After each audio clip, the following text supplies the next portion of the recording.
JPC के chairman से मुलाकात करके हमने पूरी कमेटी के सामने अपना प्रेजेंटेशन देने की रिक्वेस्ट की है और हमें उम्मीद है कि अगले 2-4 दिनों में हमको वक्त मिलेगा और हम पूरा प्रेजेंटेशन उनके सामने पेश करेंगे। वक्फ का जो पूरा पर्पस है वक्फ का, उस पर्पस को ही एक तरह से नुकसान पहुंचेगा अगर जो अमेंडमेंट्स प्रपोज हो रहे हैं वो पास होते हैं तो हम, लेकिन इस बिल को हम ये समझ रहे हैं जो कुछ नजर आ रहा है कि इसमें जो अमेंडमेंट्स लाए गए हैं वो मुसलमानों के जो कॉन्स्टिट्यूशनल राइट्स हैं उसमें काफी उसको कमजोर करने की कोशिशें हो रही हैं। जो कम्युनल एलिमेंट्स हैं वो यही चाहते हैं कि ये बहस जो है ये कम्युनल बन जाए और डिवीजन पैदा हो और उसका फायदा हुकूमत जो है पॉलिटिकल फायदा उठाने की कोशिश करे। हम भारत की जनता को यही संदेश देना चाहते हैं कि ये जो नफरत का एजेंडा है इससे होशियार रहने की जरूरत है। ये एजेंडा देश के लिए बहुत नुकसानदेह है। नफरत फैलाने वाले एलिमेंट्स सिर्फ सरकारों में नहीं होते, नफरत फैलाने वाले एलिमेंट्स जो हैं वो हर जगह मौजूद हैं, एडमिनिस्ट्रेशन में मौजूद है, सरकार चाहे किसी पार्टी की हो, तो उन एलिमेंट्स के खिलाफ कार्रवाइयाँ होनी चाहिए।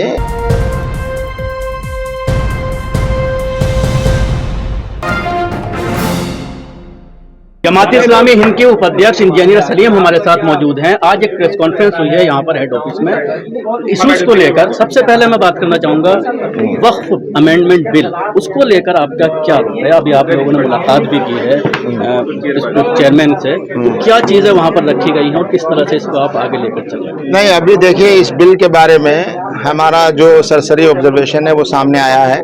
हमने डिटेल एनालिसिस किया है और जेपीसी के चेयरमैन से मुलाकात करके हमने पूरी कमेटी के सामने अपना प्रेजेंटेशन देने की रिक्वेस्ट की है और हमें उम्मीद है कि अगले 2-4 दिनों में हमको वक्त मिलेगा और हम पूरा प्रेजेंटेशन उनके सामने पेश करेंगे। लेकिन इस बिल को हम ये समझ रहे हैं जो कुछ नजर आ रहा है कि इसमें जो अमेंडमेंट्स लाए गए हैं वो मुसलमानों के जो कॉन्स्टिट्यूशनल राइट्स हैं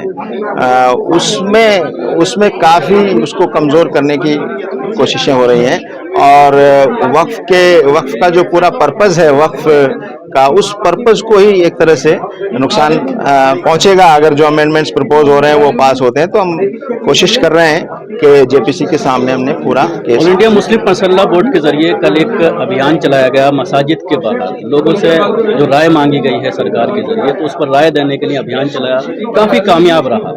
लेकिन इसके साथ ही सवाल ये खड़ा होता है कि इस तरह के अभियान कई बार चलाए गए, तलाक बिल को लेकर कई करोड़ महिलाओं ने साइन किए थे, उसके बावजूद सरकार को जो करना था वो किया। तो क्या इस मामले को लेकर खासतौर से मुस्लिम नौजवानों में ये बेचैनी है कि सड़कों पर उतरना चाहिए, तो उसकी कोई प्लानिंग की जा रही है आप लोग? देखिए, हम ये समझते हैं कि सड़कों पर उतरना या ऐसा माहौल बनना जिससे देश में एक डिवीजन पैदा हो, उसको हम ठीक नहीं मानते। लेकिन एक खामोशी के साथ जो तरीके हो सकते हैं, अब इस वक्त पूरे देश में जॉइंट पार्लियामेंट्री कमेटी के साथ बातचीत हो रही है और उसके सामने केस को संजीदगी से रखा जाना चाहिए।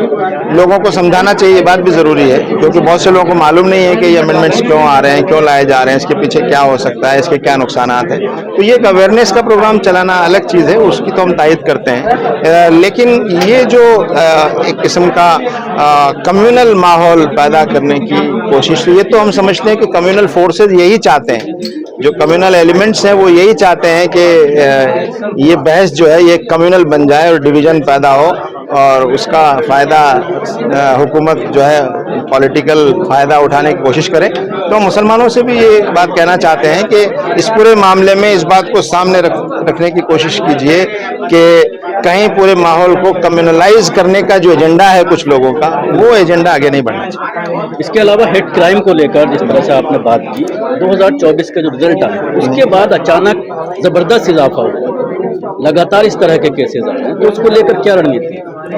देखिए, हम ये समझ रहे थे कि अब जो सरकार आई है वो कमजोर सरकार है, अलायंस की सरकार है और एलाइज का दबाव बनेगा, तो लेकिन अभी जो देखने में आ रहा है वो क्राइम्स कम नहीं हुए हैं, हेट स्पीचेस कम नहीं हुई हैं और बल्कि और भी इजाफा नजर आ रहा है। तो मुझे लगता है कि जो कम्युनल फोर्सेस को खुश करने की कोशिश की जा रही है कि हम कमजोर जरूर हुए हैं पॉलिटिकली, लेकिन हम अपना एजेंडे पर आगे बढ़ेंगे, ये मैसेज देने की, शायद पॉलिटिकल मैसेज देने की कोशिश हो रही है और उसका पॉलिटिकल फायदा उठाने की कोशिश है। तो हम भारत की जनता को यही संदेश देना चाहते हैं कि ये जो नफरत का एजेंडा है, इससे होशियार रहने की ज़रूरत है। ये एजेंडा देश के लिए बहुत नुकसानदेह है। आइंदा 3 स्टेट में कुछ दिनों के बाद असेंबली इलेक्शन होने वाले हैं, तो उन इलेक्शन को सामने रखते हुए भी इस तरह की चीज़ें सामने आ रही हैं। तो इस पूरे ट्रैप को समझने की और उसको डिफीट करने की जरूरत है। ऐसा नहीं है कि बीजेपी शासित राज्यों में इस तरह की चीजें हो रही हैं, बल्कि कांग्रेस शासित राज्यों में भी इस तरह की घटनाएं हो रही हैं। कर्नाटक हो, तेलंगाना हो, झारखंड हो। अभी आपने देखा कि किस तरह से विधानसभा में खड़ा होकर कांग्रेस का एक मंत्री मस्जिद के खिलाफ और पूरा वहां पर किस तरह से लोग आ रहे हैं, उनको निकालना चाहिए, आइडेंटिटी उनकी तय की जानी चाहिए, इसको लेकर बात करते हुए नजर आ रहे हैं। एक तरफ राहुल गांधी मोहब्बत की दुकान की बात करते हैं, दूसरी तरफ उनकी सरकार ये शुरू कर देती है। देखिए, बात ये नहीं है, नफरत फैलाने वाले एलिमेंट सिर्फ सरकारों में नहीं होते। नफरत फैलाने वाले एलिमेंट्स जो हैं वो हर जगह मौजूद हैं, एडमिनिस्ट्रेशन में मौजूद हैं, सरकार चाहे किसी पार्टी की हो। तो उन एलिमेंट्स के खिलाफ कार्रवाइयाँ होनी चाहिए। और नफरत का एजेंडा फैलाने वाले लोग सिर्फ पार्टियों में या सरकार में हो, ऐसा नहीं है। तो ये नफरत का जो वायरस है, ये काफ़ी नीचे तक गया है। तो इसको इससे मत जोड़िए कि कहाँ किसकी सरकार है। हाँ, ये ज़रूर है कि जहाँ कम्युनल फासिस्ट एलिमेंट्स को संरक्षण देने वाली सरकारें हैं, वहाँ ये क्राइम, वहाँ वो लोग ज़्यादा हौसले के साथ इन चीज़ों को कर रहे हैं।